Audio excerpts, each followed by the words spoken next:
दोस्तों retro planet पे एक सीरीज बन रही है। सीरीज में हम रेट्रो प्लैनेट के बारे में एक्सप्लेनेशन देंगे, 5 प्लैनेट के बारे में। ये प्लैनेट अगर रेट्रोगेट हो तो क्या क्या दर्शाते हैं। लेकिन इससे पहले मैंने केस स्टडीज कुछ आपके सामने रखनी चाहिए कि कोई भी प्लैनेट पर्टिकुलरली किसी भाव में जाकर क्यों ही रेट्रोगेट हुआ, उसका उस व्यक्ति के जीवन से एक बहुत बड़ा संबंध होता है। लास्ट वीडियो मैंने नरेंद्र मोदी जी का बनाया था। उनका बुध ने रेट्रोगेट होके क्या खेल खेला उनके जीवन में। देखिए 10th और 11th का एक्सचेंज कर दिया, राज सत्ता का। और उनका आत्म कारक और अमत्य कारक कितना बड़ा राजयोग है। देखो वो दोनों 10th हाउस में थे। जैमिनी में उससे बड़ा राजयोग कुछ नहीं होता। और लगन में चंद्रमा और मंगल, रूचक योग, नीचभंग राजयोग, मतलब पंच महापुरुष योग सब बना के बैठे थे। 9th और लगना लॉर्ड का बहुत बड़ा एक राजयोग लगन में बना हुआ है। तो कोई भी व्यक्ति जितनी ऊंचाई पे जाता है, कुछ ना कुछ उसके पीछे कुंडली में छुपे रहस्य होते हैं। उन्हीं रहस्यों से मैं पर्दा उठाने के लिए इस रेट्रो सीरीज को लेके आया हूँ। जी हाँ दोस्तों, मैं सन स्टार एस्ट्रो लर्निंग एकेडमी से गुरमीत सिंह आपका अपने यूट्यूब चैनल में स्वागत करता हूँ, अभिनंदन करता हूँ।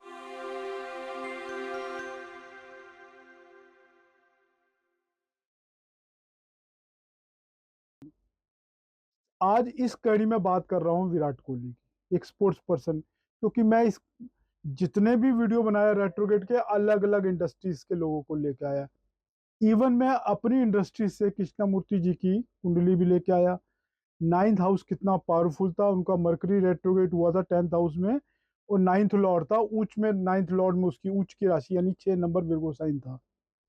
कितना बड़ा इतिहास वो अपनी पढ़ाई के थ्रू रच के गए, एक नई दिशा दे के गए। ज्योतिष में पुराने शास्त्र चले आए थे, एक केपी ने अलग सूत्र दिए जो कि हमारे लिए बहुत शॉर्टकट फॉर्मूला है प्रिडिक्शन के लिए। आज बात करता हूँ, बहुत लंबी बातें नहीं करूंगा, पुरानी वाली वीडियोस आपके सामने आने वाले हैं।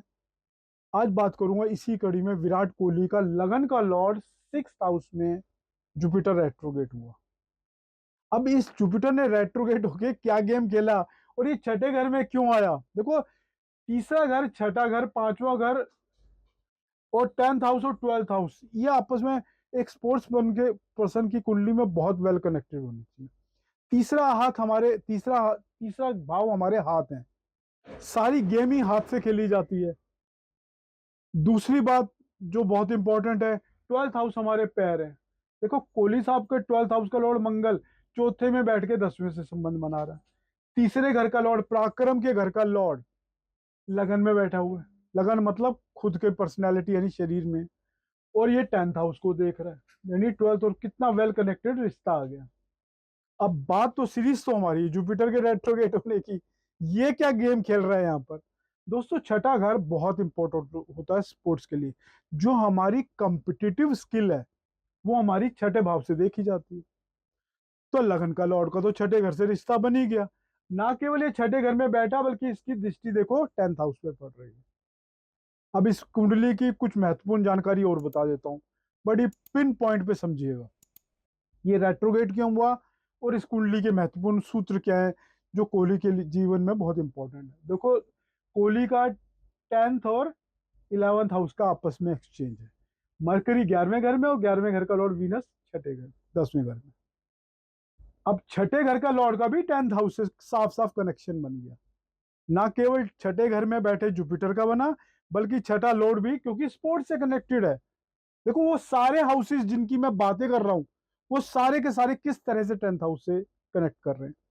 कोहली इतना पैसे वाला है, स्पोर्ट्स में इंडस्ट्री में नाम है, पैसा है। ये पैसा 10th और 11th का एक्सचेंज दे रहा है।